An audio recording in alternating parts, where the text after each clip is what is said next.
I often use what is called paramount lighting when I shoot beauty. Paramount lighting is when the key light is placed directly in front of the model's face, usually right above the camera or slightly to one side, and placed pretty high above the model's face as well.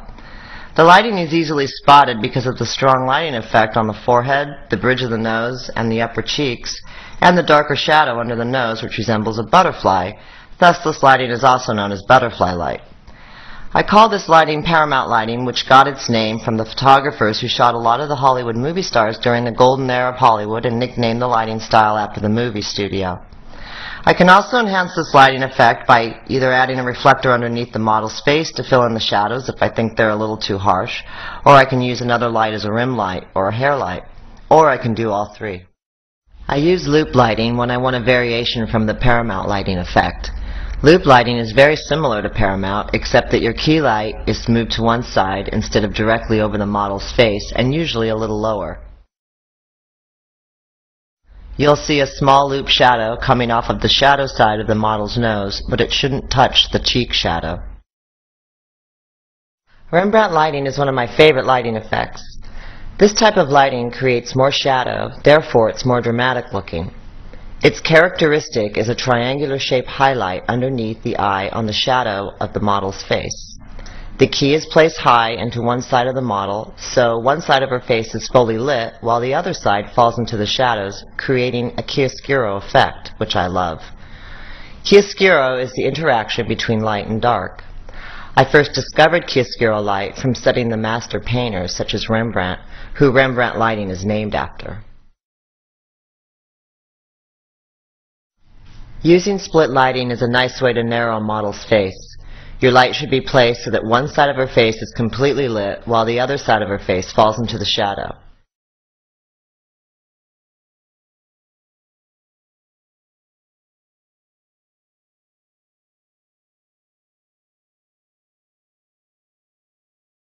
Basic lighting setup. You start with your key light. It's your main light. It's the light that's in front of the model.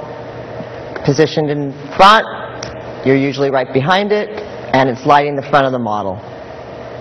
You can work with that one light, or you can start adding light to it. An example of that would be using the fill light. If you turn off your key light and you just have the fill light, you see where it's very split. It's just lighting the right side of me, and the left side of me goes very dark. You can take off the fill light and add a hair light, which is fabulous to light the hair and the edge, the left side of my body, but there's no light on me. So it's almost meaningless to use just that one light. But what happens if you keep the hair light on and add the key light? There you've got two lights. You've got a key that's lighting me, and you've got a hair light that's lighting my hair and the edge of me. Now let's add the third light again with the fill, and that's a very basic lighting setup. You can teach yourself how to light by using one light at a time. You start with a totally blank canvas, and that can be just a dark studio. And you add one light, and that can be your key light. So at least you can see what you're lighting. And then if you want to have less shadow and you want to kick in some light from the side, then you add a fill light. Then if you want to add a little bit more dimension, a little bit more sculpting to the photograph, add a hair light or backlight. Then you've got three lights. It's a really beautiful setup, and it's very simple. Now I'm standing about 6 feet away from the key, about 5-6 feet away from the fill, and the hair light's about 8 feet behind me. And that's pretty basic. You could have the model move over, and then you're going to get more light on the fill. You could have her closer over here. It's going to be having more light on the key, with the key. And I don't really like static photographs, personally, where she's just standing there each time doing this, the standard model poses. I think that looks pretty dorky. I feel dorky just doing it. You know, if I have to choose a lighting setup, or that if I get to choose a lighting setup, I really like using a beauty dish as my key and a strip bank for my fill. I love that look. When I'm casting a model for beauty, I look for a girl that can really emote. Like when I'm going through the submissions and or when I'm looking through the model cards, I look for a girl that can show like a range of emotions. Sometimes it's really hard to get that with a new face. Girls that aren't used to being in front of the camera can kind of close off or shut down a little bit. But, you know, it's the same thing. It's experience that makes people sort of lighten up and loosen up. And I also look for a girl that's got great skin. So it's kind of a catch-22 because a lot of the younger girls have better skin, I guess, and that then they don't have the experience. So I try to find a girl that's been working a few years, that knows how to emote to the camera, who knows how to give, who's, you know, not shut down. It could be a new face too. Some girls are just very natural. With glamour. Yeah. I mean, and start with this, like with the brow and. This is loop lighting. This is what they call loop. It just means that the shadow's making a loop at the side of her nose, but it's almost paramount. Okay. So something like that would be great in the beginning with her. And then start with this. We'll start with this. Okay. Okay? And then maybe go into that. And you don't really need to do too much change, but maybe get smokier and maybe looser. How's that? We start out like really structured like that, and then we can get like more sexy. Okay, I like it. Okay. Which place to start? Do we have our hair? Just make her look beautiful. You have a lot more really. hair. Oh, we do have our hair the same way. Just, you know, just really, just make her look incredible. That's it. And have fun. Like, Sounds good. I love it. don't get too weird. You know. No, we're going for more like beauty impact. Just don't have like white face or jungle. No kabuki? No kabuki? No, I'm not good at that. I thought we were doing kabuki. On a fashion set, it's important to work with really talented people. And I mean makeup, hair, wardrobe stylist, and model. Every element is so important to accomplishing a great fashion shoot. If I have a great model and a great hairstylist, but the makeup artist is a little off or mediocre, it pulls the whole shoot down. And it pretty much is a wash. Everybody has to pull their weight and everybody has to be really good. So when I shoot, before I even pick up a camera, I make sure that I've booked very talented, accomplished people that can pull off the looks that I want to accomplish that day. You know, I have worked with like a great team, hair and makeup, wardrobe. They've been fabulous people, and then, you know, the model's been off. And I have to tell you, the whole shoot for me is kind of a waste. Maybe I've accomplished what the clients wanted, but I knew I'll go back and know that I could have gotten an even better shoot if the model had been better. So that's important for me to just mention that I can't accomplish what I do, the work that I produce, without my team being, you know, amazing. Okay, so I'm going to show you one of my very favorite lighting setups, which is Paramount lighting, and we're going to use a beauty dish. We're using a white beauty dish. Tyler Mitchell, my first assistant, is going to be helping me today, and we're ready to rock and roll. Let's do it. We use a grid to make it more directional, so the light just falls right on the face and give me exactly the lighting I'm looking for. But when you use Paramount lighting, you normally want to put the head on a boom, so you can direct it right over the model's face.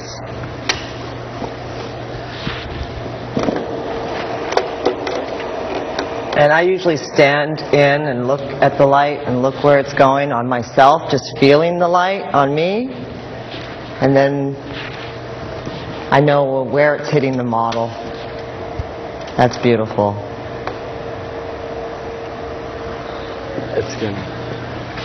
One thing that you want to remember when you're working with strobes is you're not worried about your shutter speed, because your camera will sync at a certain shutter speed.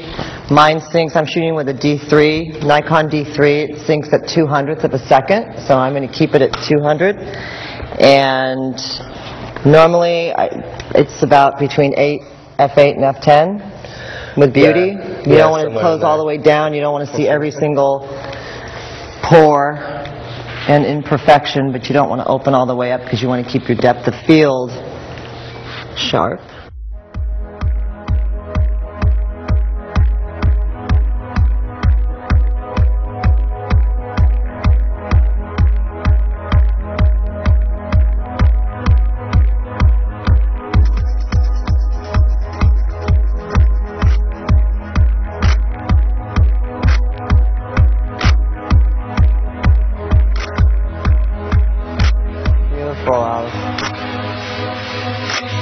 see, whichever way she moves and turns her face, the light is still really beautiful on her.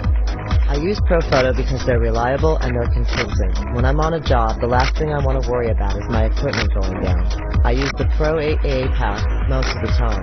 I like them because they have a fast recycle time and a high color stability. They also have a 9 f-stop power range. Nice. You notice I don't have to tell Alice too much.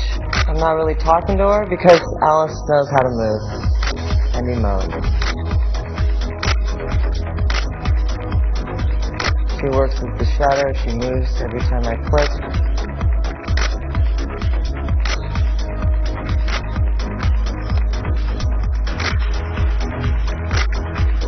Did that half a stop help? Yeah, it's perfect. Beautiful, right there, don't move, it's gorgeous. The background's pretty much black. Now, I'm not lighting the background, and I'm doing that for the effect. Beautiful.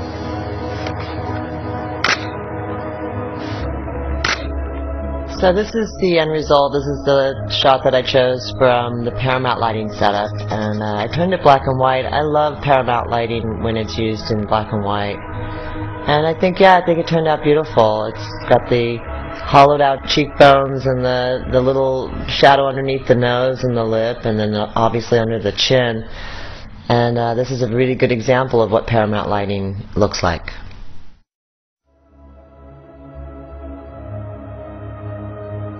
Sometimes I use diffusion when I'm looking to soften the light. With the beauty dish, there's a diffusion material known as a sock that fits around the edge of the beauty dish.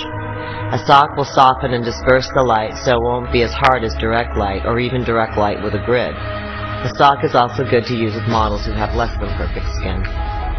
How's that look? Beautiful. Oh, it's gorgeous. Beautiful.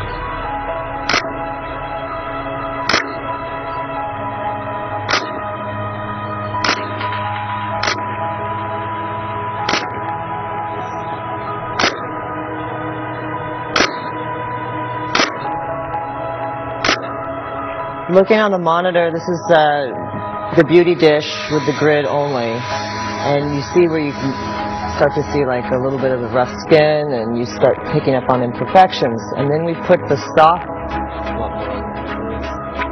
put the stock on, and it softened it, softened the skin.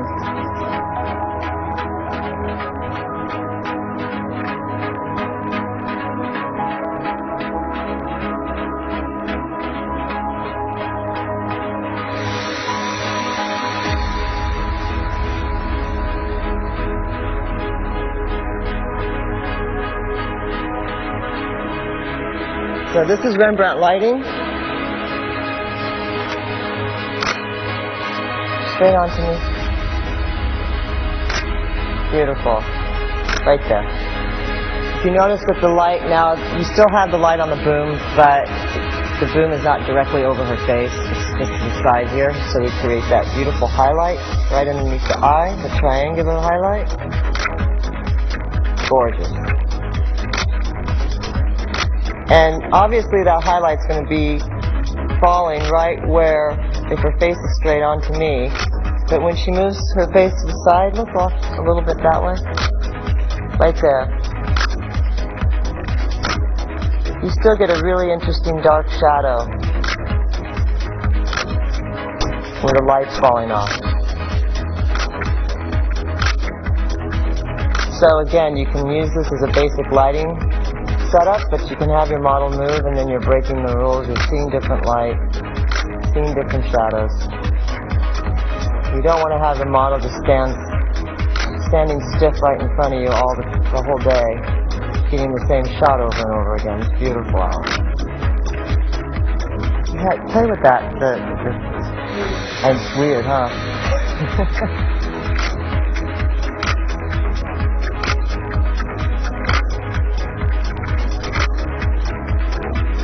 I like to feel the camera right up next to my eye. That's why I shoot this way. I feel like this way I'm farther away from it. It's all how you feel comfortable. That's gorgeous right there, right there, right there. Beautiful. I put an octabank on the background just to add a little bit of light back there so it didn't go totally black. So you can see by the pictures that the background's a little bit gray. Generally speaking, when I'm shooting beauty, it's important that my model has eye contact with the camera because it creates a stronger image.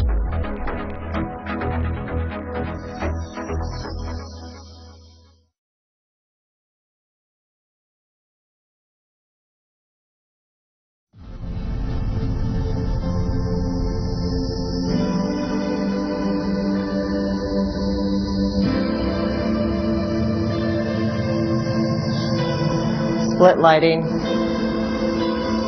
little bit of light on the background, a little bit more. I'm going to pull back a little bit because this dress is so amazing, and I'm going to get more 3/4, but still we have a very good, strong softbox on her face, and it's still beauty, but I'm going to pull back just because I love the dress. Beautiful. The wind adds just a little bit more drama. The hair, beautiful, gorgeous. The dress photographs beautifully. So let's put a V flat up, and let's do white. We're going to put a V flat on the white side and bounce a little light back in, so the shadow isn't so obvious. Lighten up the shadow, just to show you what that looks like. Bring it in close to her so we can really see the effect.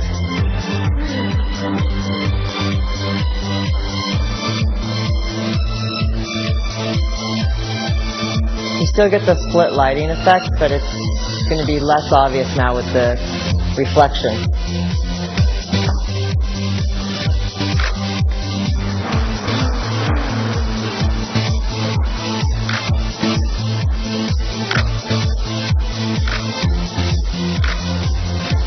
Beautiful.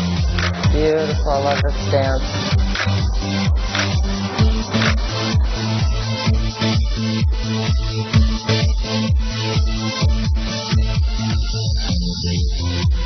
Turn the V flat around so you have the black side, and what that does is absorb the light, making the shadow even darker.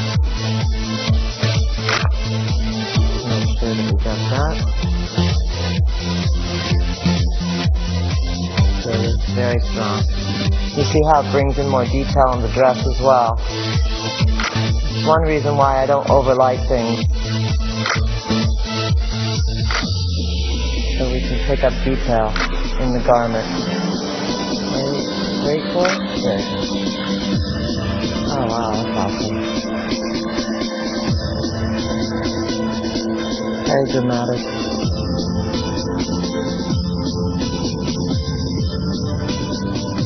While both of these images are strong, I personally favor the one on the right because I believe that shadows create drama in the photographs I take. I really am a fan of less is more. I typically use less light when I shoot, and that can mean that I use less light heads or less power. Or I'll throw in a black V-flat, or I'll flag the light off of my model.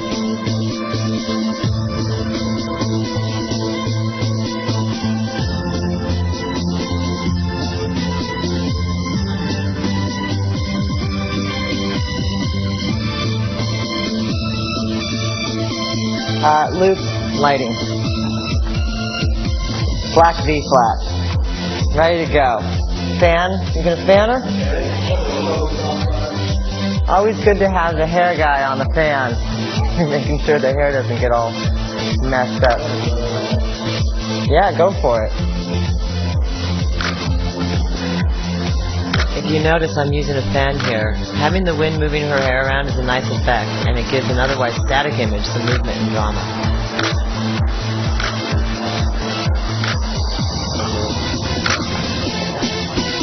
How's that look?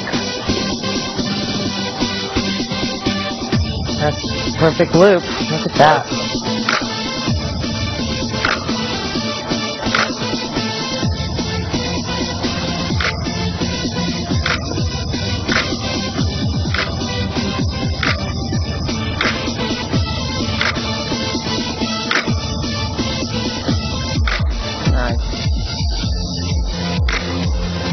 got it. That's it. Very nice. Fabulous. That Pro wind machine. Yes. Christian did a great job. Hairstylists usually want to control the wind machine because then the hair doesn't get all messed up. She's way better at it than everybody And the else. hair doesn't go in the red lipstick and then spread across her cheek and there's all these red streaks everywhere. Yeah, that's beautiful.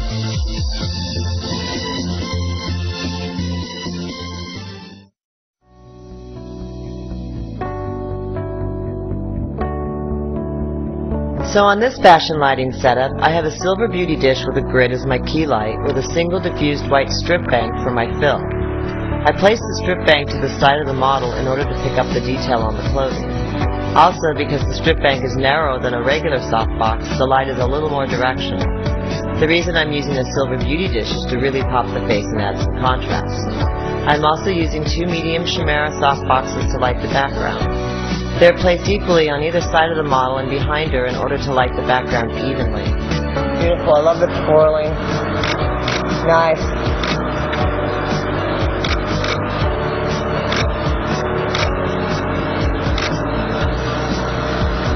Go back again, yeah.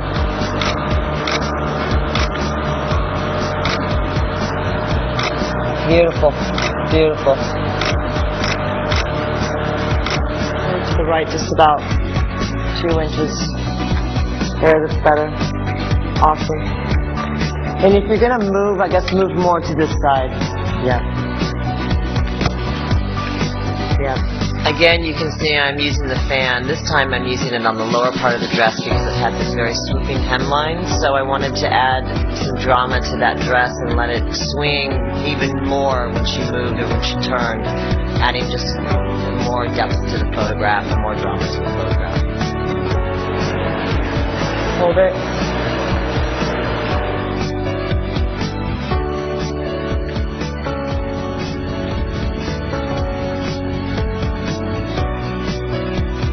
I used a large Chimera softbox for my key light, giving a nice broad soft light on the model. I also used a strip bank to the side and angled inwards to create a nice edge light on her, and then of course the hair light or backlight to light the other side of her and to give me that flare. When I want to use flare, I'll use a hair light and aim it towards the lens. That way I get a nice hair and edge light, but depending on where I position myself, I can also get some flare into the lens. There is a 20-degree grid on that light. I used the grid because I didn't want to have too much light hitting her, and I also wanted to be able to direct the light exactly where I wanted it. Nice, I love that.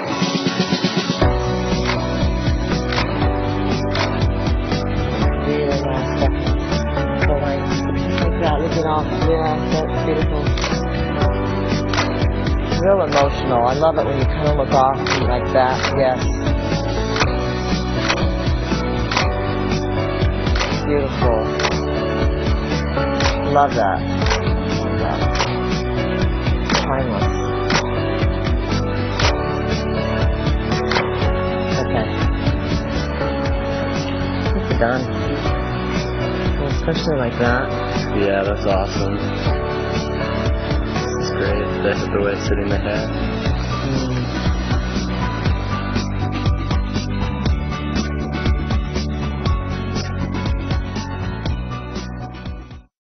I'd love to have some really extreme with her, doing this jump. That would be great in this Think so? dress. Yeah, because the movement is just... She fit in my Vieux Saint Laurent. Yeah. Oh, that's impressive. Well, her feet are killed. Yeah, I know. And you can't jump in those. She'll break her ankle. I'll have a look at those on.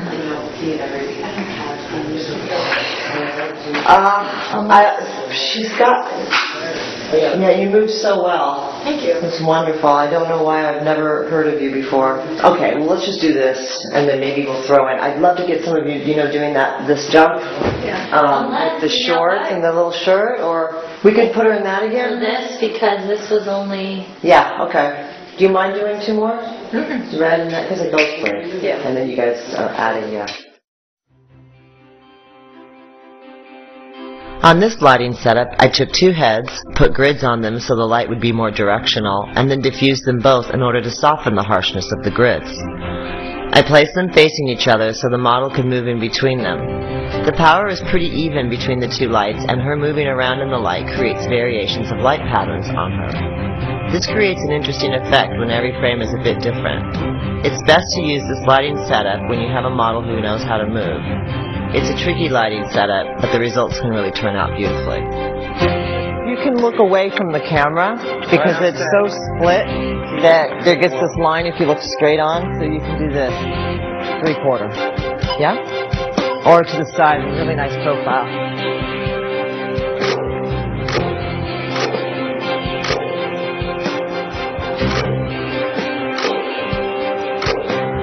You getting on the floor?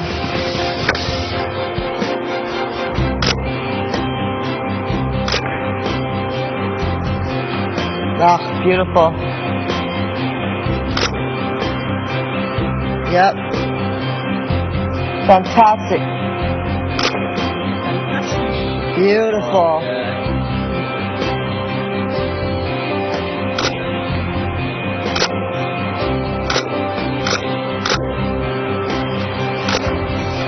Did you dance when you were younger? Wow. A couple more. They look fantastic.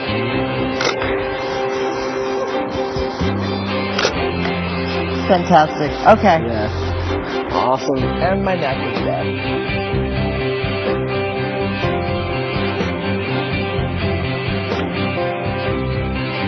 I'm using an Octabank for this lighting setup. It's placed on a boom high above the model, creating a sort of Rembrandt/split lighting effect. So it's giving some shadow on the model's right side, but because the Octabank is such a large light modifier, the shadow is very soft.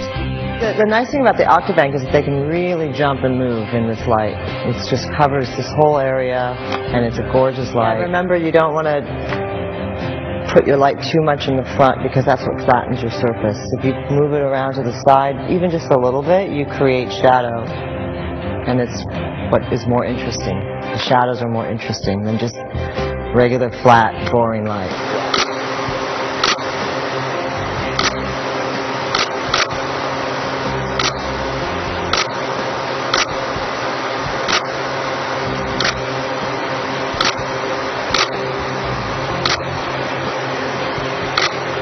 All right. Fantastic. So I didn't move very much when I shot her because she moved. And it looked amazing. Yeah, She was like an animal. She knows how to move. She knows how to move. And I like to shoot fast when someone can move like that because there's just so much going on there.